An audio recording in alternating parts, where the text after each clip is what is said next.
This is Real Estate Rookie Show number 60.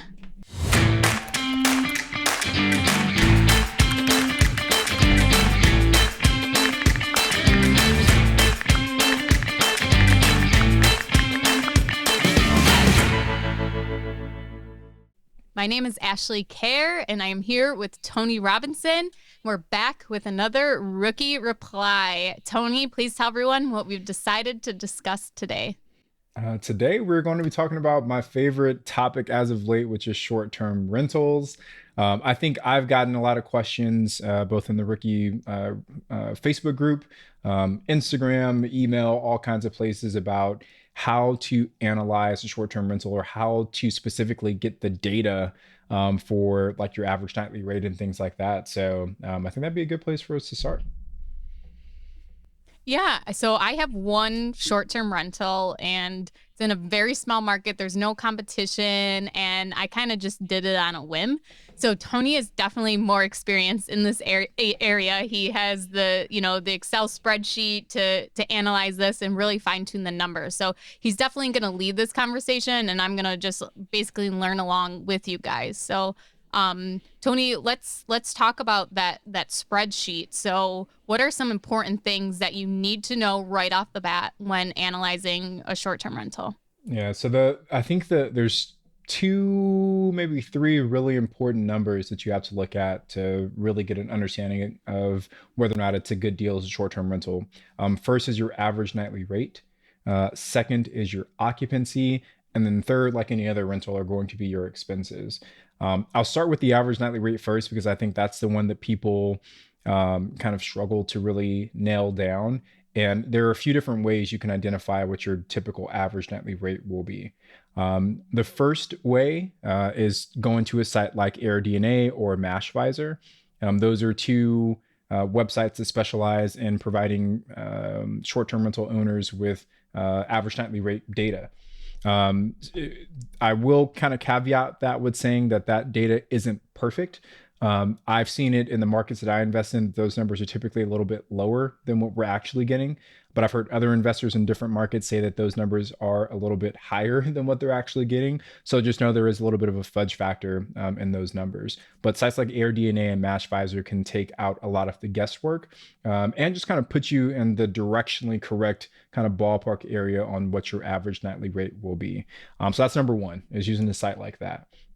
The second way, which helped me a ton actually as I was venturing off into the Smoky Mountains, is partnering or having conversations with other owners in that market.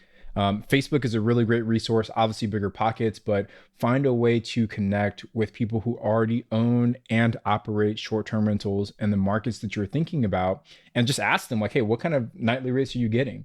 And most investors are pretty open with sharing that data. I haven't met anyone yet that kind of holds that number close to heart. And it really gives you a good sense of what people are actually getting. So that's a great way to get data. The third, and I think probably my most preferred method for getting your average nightly rate is by doing some manual research on Airbnb. So the way that I typically do this is once I've identified a potential property and I know like the square footage, the bedrooms, all those things, I'll go on to Airbnb and try and find comparable properties and I'll open up their calendar. And what I'll do is I'll check what are the actual rates that they're currently offering people. And I'll usually check, the current month, the following month, and I might go 3 or 4 months out just to kind of get a good idea. And then I'll go like way out to go like a year out to see what they're charging at that time frame. And just kind of put all that stuff into an Excel sheet, get your average rate, and that gives you, I think, a really good ballpark. So that's the starting point for your average nightly rate. So I'll shut up there, Ashley, and see if all that makes sense. Well, I'm just wondering about when you look at so you go on Airbnb and you're looking at the calendars because it shows you what the nightly price is for these other units, and then it shows you what dates are blocked off, so they're already booked. So do you use this too to check the vacancy too in the area? Yep. So that's the next metric that you'll need to track as well, right? So you need your average nightly rate, but then you also need your occupancy. And same thing, sites like AirDNA, Mashvisor can also give you projected occupancy rates. But again, I think the best way is to go into Airbnb and actually look at people's calendars and see what their occupancy looks like. Now, this one is a little tricky, right? Because the it's kind of hard to tell what their historical occupancy was. You can only get like a snapshot of how it stands today. But same thing, you look at what's their occupancy over the next 14 days, over the next 30 days, over the next 60 days, and that can give you a good general sense. And if you get enough like sample or comparable properties, it should give you a good idea of where you stand. Yeah, so for myself, what I do is just like there's only 3 other Airbnbs in my town. So I still always look at what they're doing. Like, even though I already have my Airbnb, like even after I've had it, I'm still always checking and seeing what the market is doing and then checking the pricing too on those other units. But let's keep And going on analyzing. So we have to know what price point, we have to know what the vacancy rate is. What else are some of the top things you need to know to analyze the deal? one of your biggest expenses as an Airbnb owner is going to be your cleaning fees. After every turn, you're going to have to pay someone to come in and clean your properties for you. Our cleaning fees vary, right, depending on the size and the market. On the low end, we pay $80 per turn. On the high end, we pay $250 per turn. So it really just depends on the market and the property itself. It's pretty easy to figure out what that number will be. You can call a few cleaning companies, just give them kind of a general size of the property that you're looking at, and they can usually give you a ballpark quote over the phone on what they'll charge you. And then obviously you can look at other listings on Airbnb as well to see what they're charging their guests for cleaning fees. And once you've got the cleaning fee, you can just estimate how many turns you'll have per month. 6, 8, 10, however many. And that's a good number for you to use. Now, one thing to remember is that your cleaning fees are both an expense and revenue. So you charge your guest the cleaning fee directly, and then you pay your cleaner a fee as well.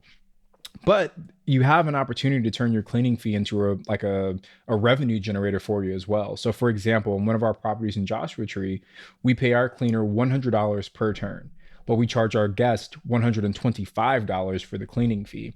So every time our property turns, we're getting $25 of just pure profit on that property. Same thing in Tennessee. I think we charge our guest $280 for cleaning, but we pay our cleaner $250. So there's a $30 spread there as well. And it might not seem like a lot, but if you're turning your property 6, 7, 8 times a month over the course of the year, it kind of helps boost up your cash flow. When you are pricing this and say you're going into a new market, you don't already have a cleaner there, are you reaching out and finding what other people are paying, or are you actually getting a cleaner in place already before you are actually making an offer on a property? We'll usually put the offer on the property first, and then we'll go back and find the cleaner afterwards. We invest in markets that are pretty mature when it comes to short-term rentals. So there's usually a healthy selection of people that we can choose from. But if I was maybe investing in a place that was more remote, I might want to find that cleaner first before I put that offer in, because the last thing you want to do is buy yourself a property where you have to clean it yourself. Yeah, exactly. And that's how I actually started out. So I did it with a business partner, and we actually would take turns cleaning the Airbnb, just like whoever was available, then do it. And we just got to I think we did it for 3, 4 months, and we just got to the point like, okay, this is silly. Like, we don't want to do this No anymore. And way. like, we're charging the cleaning fee anyways, so why not, pay that out? So it's been Yeah. so great to have that done. But I So for just the pulled up. listeners, right? If they want to meet Ashley in person, they just got to book a stay at your Airbnb, and maybe they'll meet you on the checkout, Yeah, right? really. So yeah, I just pulled up the BiggerPockets Airbnb, the short-term rental calculator. So that's a great resource too if you guys want to analyze a deal, and you can actually just put in the property address of where you're thinking, click a button, and it will tell you your potential earnings on that property, of what you could potentially earn, and then it actually links to AirDNA that Tony had talked to. So we got Yeah. the cleaning fee. Now, most of us know the normal expenses of a house. So you would actually include those when analyzing your short-term rentals. So you need to know what your utilities are. You're not going to have any tenants paying any of the utilities. So you're going to make sure you include that in your cost. Any property taxes, make sure you include that. What are some other things, Tony, that I'm missing? Landscaping, snow plowing in Landscaping. Buffalo. Yeah. Repairs and maintenance as well. We kind of group our repairs and maintenance and capex into one bucket. And we do typically about 5%, and we're comfortable with that 5% because 5% of a short-term rental revenue is probably equivalent to doing, 10% of a hmm long-term rental, maybe even more. So we typically budget about 5% for that. The other costs and this is more of like on the startup cost side, is you have to also budget for the furniture. We've bought a lot of Airbnbs that are turnkey. So like we bought it and everything was in there, furniture was in there, everything down to the forks. We've bought others that were blank slates. So you just have to know as you're kind of going in what those costs will be. It can be a little tricky to get right your first time. I think my advice would be, again, I would go back to someone that's in that market and kind of ask them how much it costs them to furnish that place. If you're buying it off of like the MLS and someone staged it, maybe ask the seller what the potential cost would be if you wanted to purchase all of that property from, or all of that furniture from them. So there's different ways to kind of estimate what those furniture costs will be. You could also just start an Amazon account and just be like, okay, there's 2 bedrooms, a kitchen, a bathroom, and just start adding stuff to the cart and see it total up like, okay. And I remember when I first did furnish my first Airbnb, like getting all of the utensils, all the kitchen stuff, I was like, wow, this is really adding up fast. But I It think if you adds just like up. even go online and just add stuff to your cart so you get an idea of what it would cost for you to furnish that. So like, okay, there's 2 bedrooms. I definitely need 2 beds. I definitely need 2 dressers. I want to put a TV in each room. I need a stand for the TV and just on and on, all these things, and just try to get like a good idea of what that will actually all cost and just go through your own house. Okay, so in my kitchen, I know that I need a set of silverware. I know I need a set of knives. I know I need plates, cups, a blender, whatever else you want to supply in there to actually get an idea of what that will cost for you. Yeah, I love it. That's a great idea. And I guess just like a little ninja trick that we actually just learned is that, and this is more so helpful if you're like setting up multiple Airbnbs, but you can actually create like buying lists inside of Amazon. So that way when okay, Mhm. here's my property setup list and you can see everything that's in there. So that way instead of having to research every single time you're setting something up, you go to this list and you can add it all to your cart from there. So little ninja trick for those of you that maybe are looking at, expanding your Airbnb empire. My But kids yeah, do that to furniture. me for their Yeah. Christmas list. I That's so create fun. those. Even when it's So not Christmas, they're adding stuff. yeah, I love that. I love that.